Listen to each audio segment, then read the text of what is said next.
पहले मैं गृहस्थ जीवन से संबंधित साधनाओं को आपके सामने स्पष्ट कर रहा हूं। इन साधनाओं में 3 बातों की विशेष आवश्यकता होती है। एक तो गुरु, जिनके चरणों में बैठ करके आप उनसे दीक्षा प्राप्त करें।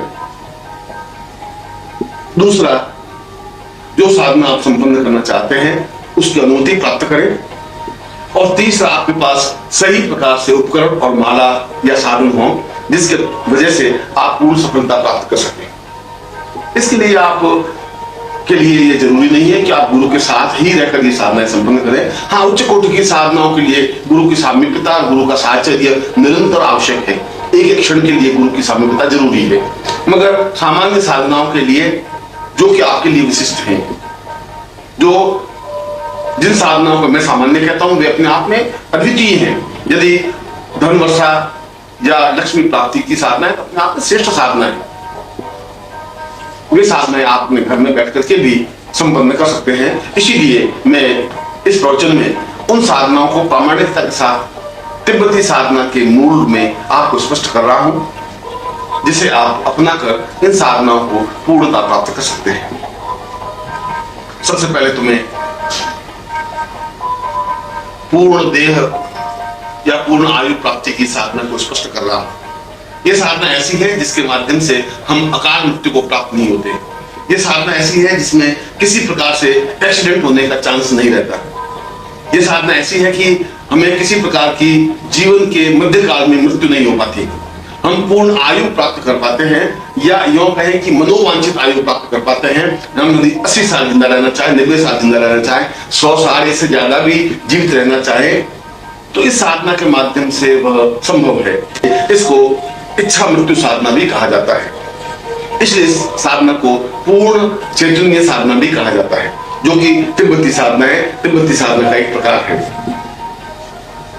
यह जीवन में अत्यंत जरूरी है, क्योंकि जब इस साधना को संपन्न करते हैं तो हम अगर कार चला रहे हैं कहीं सड़क पर, और यदि 2 मिनट बाद कोई खतरा आने वाला है, एक्सीडेंट होने वाला है, तो 2 मिनट या 5 मिनट पहले ही हमारे कानों में जोरों से ध्वनि आने लग जाएगी कि एक्सीडेंट होने वाला है, इस प्रकार के एक्सीडेंट होगी। हमारा आंखों के सामने वह चित्र बिल्कुल स्पष्ट आ जाएगा कि सामने से ट्रक आ रहा है, हमारी गाड़ी उससे जाकर टकरा रही है और हमारी मृत्यु हो रही है। और यदि चाहते नहीं चाहते हमारे हाथ अपने आप रुक जाएंगे, सड़क के किनारे हम खड़े हो जाएंगे। उस स्पॉट पर, उस स्थल पर हम जाएंगे ही नहीं, जिससे कि वह अकाल मृत्यु या मृत्यु की संभावना, दुर्घटना की संभावना बन सके। क्योंकि दुर्घटना के लिए 2 तथ्य जरूरी हैं: निश्चित समय, निश्चित स्थान। दोनों का समन्वय होने से ही दुर्घटना या अकाल मृत्यु या एक्सीडेंट हो सकता है। एक्सीडेंट के लिए ये जरूरी है 3:55 में दुर्घटना होगी, और दूसरा जरूरी है कि इस सड़क के इस स्थान पर ये दुर्घटना होगी। ये दोनों विधाता की तरफ से स्पष्ट होता है। दोनों में से एक भी चीज को हम आगे या पीछे कर दें, यदि उस स्थल पर पहुंचे ही नहीं तो हमारा एक्सीडेंट होगा ही नहीं, फिर अकाल मृत्यु बननी होगी। या उस समय को हम पार कर लें दूसरे स्थान पर, तब भी हमारा एक्सीडेंट नहीं हो सकता। इस साधना की विशेषता यह है कि ऐसी घटना होने के पहले ही 2 या 5 मिनट पहले अपने आप जोरों से कानों में दुनिया लग जाएगी कि तुम्हें रुकना है, एक रुकना है, और तब तक वह दुनिया हमारे कानों बराबर आती रहेगी जब तक हम कार को खड़ी नहीं करते।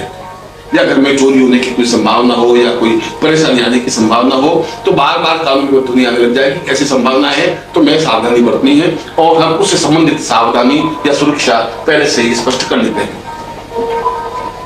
इसलिए यह जीवन की एक महत्वपूर्ण साधना है जो प्रत्येक साधक को संपन्न करनी चाहिए। इसके लिए 5 बिंदु आवश्यक हैं। साधक इससे संबंधित दीक्षा अपना चित्र भेजकर प्राप्त कर ले, या स्वयं गुरु के चरणों में बैठ करके दीक्षा प्राप्त कर ले, जिसको इच्छा मृत्यु दीक्षा कहा गया है या चैतन्य दीक्षा कहा गया है। दूसरा, यदि गुरु के पास नहीं जा सके तो टेलीफोन पर या पत्र के माध्यम से अनुमति प्राप्त कर ले, उनका आशीर्वाद प्राप्त कर ले। दूसरा प्रकार इसमें यह है कि इस साधना को केवल रात्रि को संपन्न की जा सकती है, और 14 दिन की साधना है, और प्रत्येक रात्रि को केवल 35 माला मंत्र जाप अनिवार्य है। इसमें हकीक माला का प्रयोग होता है और हकीक माला का प्रत्येक मन का पूर्ण रूप से मंत्र चेतना युक्त होना चाहिए, जिसको प्राण चेतना माला कहा जाता है। साधक श्वेत वस्त्र या श्वेत धोती धारण करके पूर्व दिशा की ओर मुंह करके निश्चल भाव से बैठ जाए, सामने घी का अखंड दीपक 14 दिन तक प्रज्वलित करे, दीपक बीच में बुझना नहीं चाहिए, और नित्य 35 माला मंत्र जाप करे, एक समय भोजन करे, ब्रह्मचर्य का पालन करे और पूर्ण निष्ठा के साथ इस मंत्र को संपन्न करे। और जब इस मंत्र को संपन्न करता है, साधना को संपन्न करता है, तो निश्चय ही वह इस प्रकार की इच्छा मृत्यु को या इच्छा मृत्यु साधना को प्राप्त कर लेता है, जिससे उसके जीवन में किसी प्रकार की बाधाएं अड़चन नहीं आ पाती, अकाल मृत्यु नहीं हो पाती। और इसके लिए मंत्र है ओम ऐंग ऐंग रीं रीं क्रीं क्रीं हुम फट। इस मंत्र का 35 माला मंत्र जाप नित्य रात्रि को संपन्न की जानी चाहिए।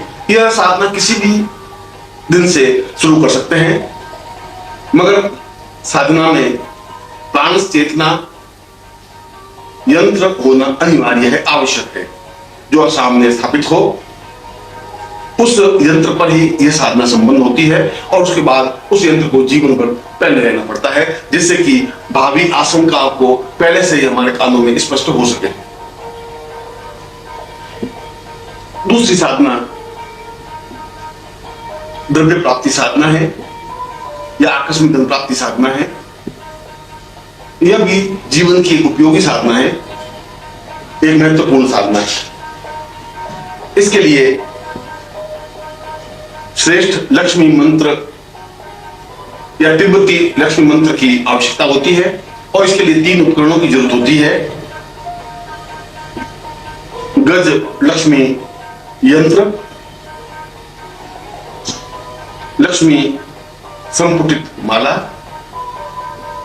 और लक्ष्मी संपुटित यंत्र साधना प्रकार। इसलिए इसमें 2 प्रकार के यंत्रों का प्रयोग होता है। दोनों यंत्रों को अपने सामने पीले वस्त्र पर रख करके गुरु के चित्र को, गुरु की मूर्ति को अपने सामने स्थापित करके इससे संबंधित दीक्षा प्राप्त करके या गुरु से अनुमति प्राप्त करके इस साधना को प्रारंभ करें। यह साधना केवल 11 दिन की साधना है और किसी भी पंचमी से या दसवीं से या पूर्णमासी से इस साधना को प्रारंभ कर सकते हैं। यह रात्रिकालीन साधना है, इसमें भी अखंड दीपक प्रज्वलित होना जरूरी है घी का। जो लक्ष्मी माला से मंत्र जाप करते हैं उससे नित्य 35 माला मंत्र जाप होना अनिवार्य है, और उसमें पुरुष या स्त्री कोई भी इस साधना को संपन्न कर सकता है। इससे संबंधित मंत्र है ओम गजलक्ष्मी रीम रीम गजलक्ष्मी रीम रीम गजलक्ष्मी हुम फट। भले यह मंत्र छोटा सा या सामान्य सा या सरल सा प्रतीत होता हो, मगर अपने आप में त्रिपुटी युक्त है, इसलिए अत्यंत महत्वपूर्ण है, अत्यंत चेतना युक्त मंत्र है। मगर इसके लिए तिब्बती पद्धति से दीक्षा लेनी अनिवार्य है, और वह दीक्षा के माध्यम से, चाहे आप अपने चित्र पर दीक्षा प्राप्त कर ले या व्यक्तिगत रूप से गुरु के समीप जाकर के दीक्षा प्राप्त कर ले, ऐसी साधना संपन्न करने पर निश्चय ही गजलक्ष्मी स्पष्ट होती है और द्रव्य प्राप्ति स्वतः होने लग जाती है। व्यापार के माध्यम से, लॉटरी के माध्यम से या अनायास धन प्राप्ति के माध्यम से कोई तरीका जीवन का प्रारंभ हो जाता है, जिसके माध्यम से जीवन में धन की किसी प्रकार से कमी नहीं रहती। अपने आप में हम जितना खर्च करते हैं उससे कई गुना ज्यादा धन आता रहता है, और हमारे जीवन में इस बात की चिंता नहीं रहती कि हम किस प्रकार से कमाएं, बल्कि इस साधना को संपन्न करने से इस बात की चिंता रहती है कि जो उपार्जित धन है उसको कहां और किस प्रकार से व्यय करें। इसलिए इस साधना को अत्यंत महत्वपूर्ण साधना कहा गया है। यह जीवन की एक दुर्लभ और श्रेष्ठ साधना है, और प्रत्येक साधक को यह साधना संपन्न करनी ही चाहिए। इसमें पीली धोती धारण की जानी चाहिए, उत्तर दिशा की ओर मुंह करके बैठना चाहिए, और प्रत्येक साधना प्रारंभ करने से पहले और साधना संपन्न करने के बाद गुरु मंत्र की 11 माला मंत्र जाप होना चाहिए। और साथ ही साथ जो आपको गुरु चैतन्य दीक्षा दे, लक्ष्मी दीक्षा दे, धन दीक्षा दे, उस दीक्षा का भी मंत्र जो है उस मंत्र को आप संपन्न करें।